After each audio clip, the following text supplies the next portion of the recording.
ہے کہ جب حضور مسجد نبوی سے باہر نکلتے ہیں تو آگے حضرت عمر و ابو بکر رضی اللہ تعالی عنہما کھڑے ہیں، چہرے کے اوپر عجیب اداسی ہے۔ کہا عمر ابو بکر اس وقت کیوں کھڑے ہو؟ عرض کی حضور بھوک نے گھر میں ٹکنے نہیں دیا، ہم نے چاہا حضور کا چہرہ دیکھ لیں تو کچھ پیاس بجھ جائے، کچھ بھوک مٹ جائے۔ حضور نے فرمایا میرا حال بھی یہی ہے، جس چیز نے تجھے گھروں سے نکالا ہے وہی چیز مجھے گھر سے نکال لائی ہے۔ چلتے ہوئے حضرت ابو ایوب انصاری کے گھر کے قریب سے گزرے،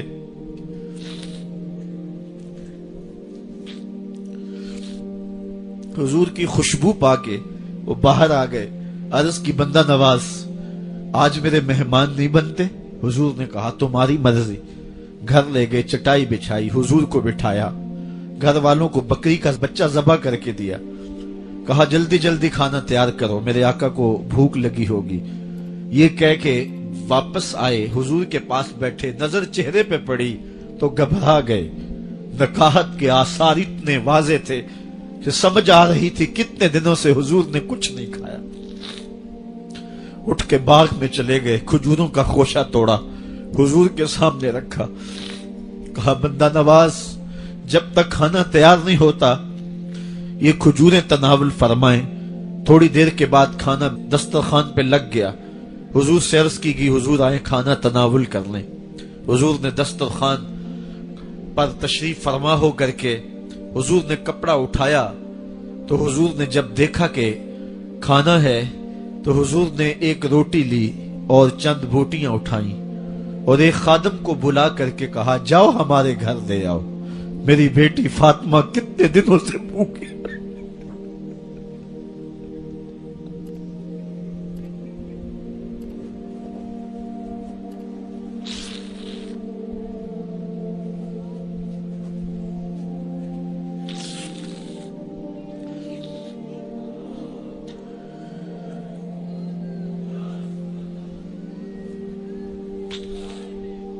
کہا جاؤ ہمارے گھر دے آؤ، میری فاطمہ کتنے دنوں سے بھوکی بیٹھی ہوئی ہے۔ مال کے کونین ہیں گو پاس کچھ رکھتے نہیں، دو جہاں کی نعمتیں ہیں ان کے خالی ہاتھ میں۔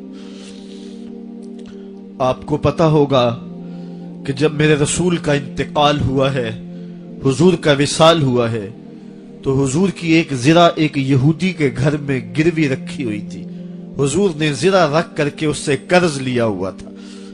یہ اسلام کی غربت کی کہانی ہے، اور پھر اللہ نے اسلام کو امارت کے رنگ بھی دیے۔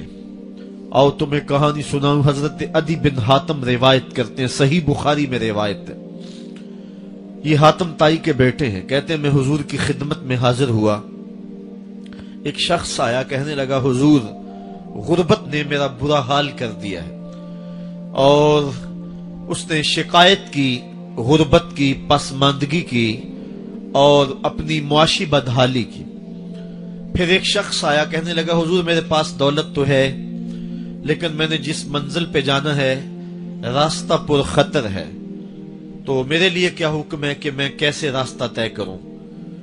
تو یہ دو لوگوں نے یہ باتیں کی تو حضرت عدی کہتے ہیں کہ حضور نے روئے سخن میری جانب موڑا اور میری جانب مخاطب ہو کے کہا عدی تو نے ہیرا دیکھا ہے؟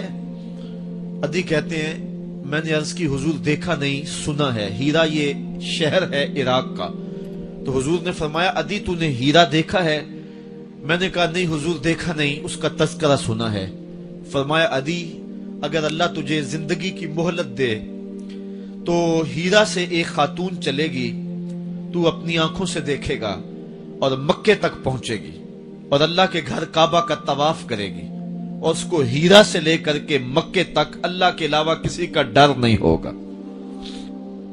کہتے ہیں کہ میں نے دل میں کہا کہ پھر بنو طے کے ڈاکو مر گئے ہوں گے جنہوں نے عرب کے اوپر روب ڈال رکھا ہے، تو وہ تو پھر ختم ہو گئے ہوں گے۔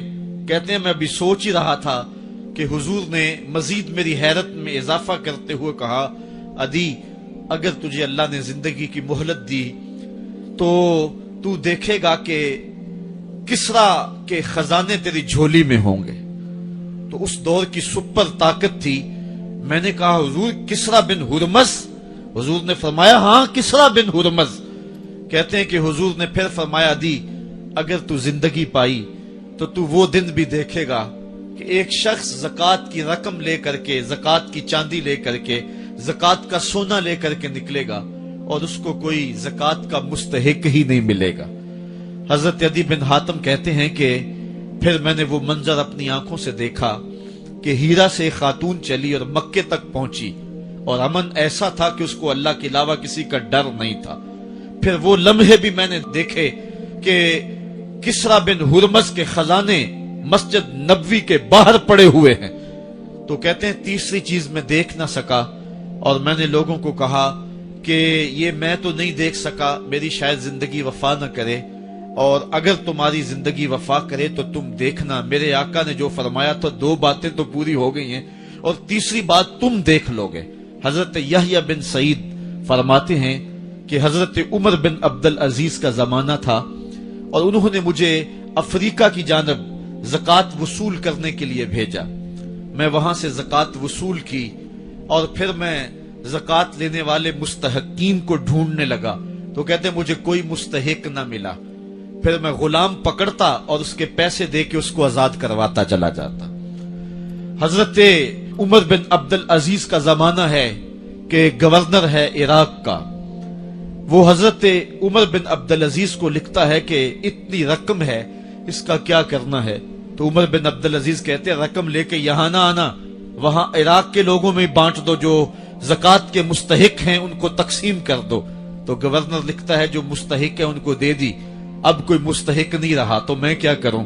تو حضرت عمر بن عبدالعزیز کہتے ہیں جو مقروض ہیں ان کا قرض اتار دو. تو کہتے ہیں کہ ہاں قرض بھی میں نے اتار دیا ہے، رقم پھر بھی بچ رہی ہے، کیا کروں؟ تو حضرت عمر بن عبدالعزیز نے پھر لکھا جو شخص شادی کرنا چاہتے ہیں ان کا حق مہر ادا کر دو. میں نے کہا کہ وہ بھی کر دیا ہے، رقم پھر بھی بچ گئی ہے، اب کیا کروں؟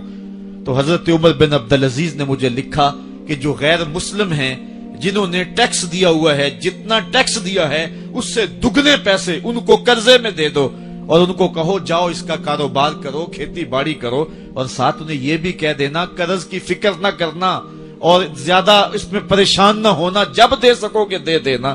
یہ دور بھی پھر اسلام نے دیکھا اور یہ گھڑیاں بھی دیکھی جب چیتھڑے پہنے ہوئے تھے، جب پیوند لگے لباس پہنے تھے، جب پیٹ میں ڈالنے کے لقمہ بھی نہیں تھا. اللہ کا دین اس وقت بھی غالب تھا، اور جب گلیوں کے اندر ریشم بکھرا ہوا ہوتا تھا کوئی اٹھانے والا نہیں تھا، دین اس وقت بھی غالب تھا. دین کا غالب ہونا یا نہ ہونا اس کا تعلق جو ہے وہ مال و دولت سے نہیں ہے. اقبال کہتا ہے کہ زوال بندہ مومن کا بے زری سے نہیں، مومن کا زوال بے زری سے نہیں ہے بلکہ اس کا سبب کوئی اور ہے. وہ سبب ڈھونڈنا ہے کہ ہم دنیا میں رسوا ہو کے کیوں رہ گئے، ہم زمانے کے سامنے تماشا کیوں بن کے رہ گئے. آج نبی کی امت پوری کائنات میں رسوا ہو کے کیوں رہ گئی. آج ہمارا تماشا دیکھا جا رہا ہے، آج بھوکے کتوں کو ہماری بیٹی اور بہنوں کے اوپر چھوڑا جا رہا ہے اور اس کا تماشا دیکھا جا رہا ہے. کیا ہم نے یہ دن بھی دیکھنے تھے؟ ہم نے سراغ لگانا ہے. دولت کی قلت اور کثرت یہ ثانوی چیزیں ہیں. ہم نے تاریخ میں دیکھا ہے ہم کبھی مالی طور پہ کمزور تھے، رسوا نہیں ہوئے ہیں. مال زیادہ ہو گیا، رسوا نہیں ہوئے ہیں. رسوائی کے سبب کوئی اور ہیں.